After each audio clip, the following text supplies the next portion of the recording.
નમસ્કાર, જય હિન્દ, જય જય ગરવી ગુજરાત। ગત તારીખ 19મી જૂને જ્યારે પેટા ચૂંટણી 87 વિસાવદર અને 24 કડી વિધાનસભાનું પેટા ચૂંટણી યોજાઈ હોય અને એમાં આજે પરિણામ આવ્યું હોય ત્યારે ક્યાંક ને ક્યાંક વિસાવદરની જનતા એનું મન બનાવી લીધું છે। ગુજરાતની અંદર પરિવર્તનનો પાયો વિસાવદરમાં નંખાઈ ચૂક્યો છે।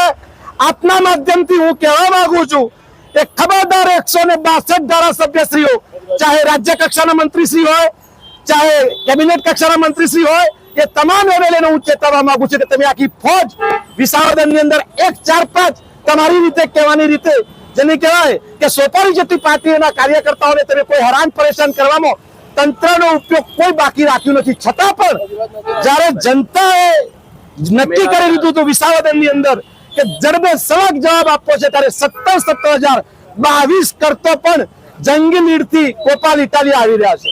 આપના માધ્યમથી હું એ સ્પષ્ટ કરવા માંગુ છું, આ નવો પાયો નંખાઈ રહ્યો છે ગુજરાતની અંદર। રાજનીતિના નવા લેખાજોખા જોઈ રહ્યા છે। હું આજની તારીખ સુનિશ્ચિત કરો 23 જૂન, આજથી ગુજરાતની રાજનીતિમાં નવો પાયો 2027 થી લડાઈ તમે જોશો।